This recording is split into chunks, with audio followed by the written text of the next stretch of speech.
Renungan Malam, God's Amazing Grace atau Kasih Karunia Allah yang mengagumkan oleh Ellen G. White, tanggal 14 Januari 2026. Mari kita berdoa. Bapa kami yang di sorga, Allah pencipta langit dan bumi, laut beserta segala isinya. Satu-satunya Allah yang benar yang kami sembah selalu melalui anak-Mu Yesus Kristus. Kami bersyukur dan berterima kasih oleh sebab penyertaan dan perlindungan Bapa sepanjang hari dalam seluruh aktivitas dan pekerjaan kami. Pada malam ini, kami akan mendengarkan firman-Mu. Mohon kehadiran Roh Yesus Kristus dalam hati kami, menuntun dan mengajari kami agar dapat mengerti dan menghidupkan setiap firman yang kami pelajari dan dengarkan. Besertalah dengan kami sepanjang malam ini, ya Bapa. Kami persembahkan doa ini di dalam nama Yesus yang adalah Tuhan dan Juru Selamat kami. Amin. Renungan malam ini akan dibacakan oleh Ibu Fani Sijabat. Kepada Ibu Fani, kami persilahkan. Selamat malam. Renungan malam hari kita pada tanggal 14 Januari berjudul Persyaratan Masuk. Ayat tema diambil dari Yohanes 3 ayat 3. Yesus menjawab, katanya, "Aku berkata kepadamu, sesungguhnya jika seorang tidak dilahirkan kembali, ia tidak dapat melihat kerajaan Allah." Dalam pertemuan dengan Nikodemus, Yesus menjelaskan rencana keselamatan dan misinya kepada dunia ini. Ia langsung ke intinya dengan berkata dengan sungguh-sungguh namun ramah, Sesungguhnya aku berkata kepadamu, jika seorang tidak dilahirkan kembali, ia tidak dapat melihat kerajaan Allah. Yohanes 3 ayat 3. Dengan mengangkat tangannya dengan penuh hikmat dan tenang, ia menegaskan kebenaran itu dengan keyakinan yang lebih besar. Aku berkata kepadamu, sesungguhnya jika seorang tidak dilahirkan dari air dan roh, ia tidak dapat masuk ke dalam kerajaan Allah. Pada dasarnya hati itu jahat. Sumber hati harus dimurnikan sebelum alirannya menjadi murni.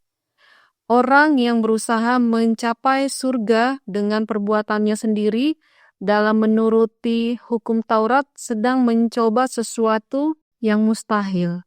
Tidak ada keselamatan bagi orang yang hanya memiliki agama yang sah. Suatu bentuk kesalehan, kehidupan orang Kristen bukanlah modifikasi atau peningkatan dari yang lama tetapi perubahan alamiah. Ada kematian terhadap diri sendiri dan dosa, dan kehidupan baru sepenuhnya. Perubahan ini hanya dapat diwujudkan oleh pekerjaan Roh Kudus yang efektif. Hal itu tidak dapat dijelaskan seperti halnya pergerakan angin. Meskipun angin itu sendiri tidak terlihat, ia menghasilkan pengaruh yang terlihat dan dirasakan. Demikian juga pekerjaan Roh Kudus atas jiwa akan menyatakan dirinya dalam setiap tindakan orang yang telah merasakan kuasa penyelamatannya. Ketika Roh Allah menguasai hati, ia mengubah kehidupan. Pikiran-pikiran berdosa disingkirkan, perbuatan-perbuatan jahat ditinggalkan. Kasih, kerendahan hati, dan damai sejahtera menggantikan amarah, iri hati, dan perselisihan. Sukacita menggantikan kesedihan, dan wajah mencerminkan cahaya surga. Berkat datang ketika melalui iman jiwa menyerahkan diri kepada Allah. Kemudian kuasa yang tak dapat dilihat mata manusia menciptakan makhluk baru dalam gambar Allah. Seperti Nikodemus, kita harus rela memasuki hidup dengan cara yang sama seperti orang yang paling berdosa. Selain Kristus, di bawah kolong langit ini tidak ada nama lain yang diberikan kepada manusia yang olehnya kita dapat diselamatkan. Kisah Para Rasul 4 ayat 12. Demikian bacaan renungan malam kita hari ini. Terima kasih, Tuhan Yesus memberkati. Terima kasih atas penata layanan Ibu Fani. Tuhan Yesus memberkati. Saudara-saudari dalam Yesus Kristus. Di dalam Yohanes 3 ayat 1-15, Yesus menjelaskan kepada Nikodemus, seorang pemimpin agama Yahudi, bahwa syarat untuk melihat dan masuk ke kerajaan Allah atau kerajaan sorga adalah dilahirkan kembali oleh air dan roh.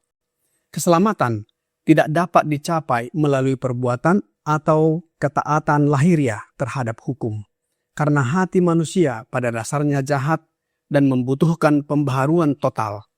Kehidupan Kristen bukan sekedar perbaikan diri, melainkan perubahan alamiah yang radikal melalui pekerjaan Roh Kudus, yaitu Roh Yesus Kristus dalam kehidupannya. Walaupun pekerjaan roh tidak terlihat, dampaknya nyata dalam perubahan hidup, sikap, dan karakter. Keselamatan hanya terjadi ketika seseorang menyerahkan diri kepada Allah dengan iman, karena hanya melalui Kristus manusia dapat diselamatkan. Apa makna kelahiran kembali oleh air dan roh? Mari kita buka Yesaya 44 ayat 3. Sebab aku akan mencurahkan air ke atas tanah yang haus dan hujan lebat ke atas tempat yang kering. Aku akan mencurahkan rohku ke atas keturunanmu dan berkatku ke atas anak cucumu. Air melambangkan roh. Ayat lainnya kita dapat buka dalam Yohanes 7 ayat 38 dan 39. Barang siapa percaya kepadaku, seperti yang dikatakan oleh kitab suci, dari dalam hatinya akan mengalir aliran-aliran air hidup. Yang dimaksudkannya ialah roh yang akan diterima oleh mereka yang percaya kepadanya. Sebab roh itu belum datang karena Yesus belum dimuliakan. Yesus melambangkan roh dengan aliran air, yaitu aliran air hidup. Oleh sebab itu, makna air dan roh sama-sama melambangkan Yesus Kristus. Dengan demikian, Yesus menyatakan kepada Nikodemus bahwa syarat masuk ke dalam kerajaan sorga adalah dilahirkan kembali, yaitu dilahirkan dengan air dan roh.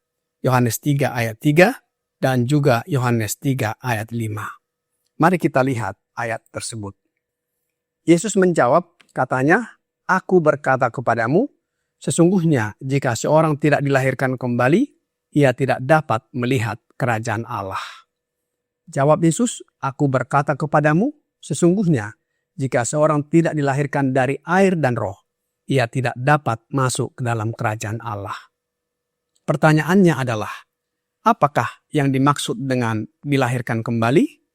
Roh Nubuat di dalam Fundamentals of Christian Education, halaman 279, paragraf 1 berkata, "Jika seorang tidak dilahirkan kembali," kata Kristus, "ia tidak dapat melihat kerajaan Allah." Untuk memasuki sorga, seseorang harus memiliki Kristus yang terbentuk di dalam, pengharapan akan kemuliaan, dan membawa sorga bersamanya. Dari kutipan Roh Nubuat ini, kita dapat melihat bahwa dilahirkan kembali sama dengan memiliki Kristus yang terbentuk di dalam. Bagaimana caranya memiliki Kristus yang terbentuk di dalam? Roh Nubuat di dalam manuskrip 24 tahun 1898, paragraf 21 berkata, "Aku akan minta kepada Bapa dan ia akan memberikan kepadamu penghibur yang lain, roh kebenaran, yaitu adalah Kristus terbentuk di dalam, pengharapan akan kemuliaan. Dunia tidak dapat menerima dia, sebab dunia tidak melihat dia dan tidak mengenal dia, tetapi kamu mengenal dia, sebab dia menyertai kamu dan akan diam di dalam kamu.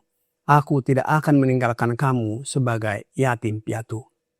Lahir kembali adalah dengan menerima penolong yang lain atau roh kebenaran dalam kehidupan kita.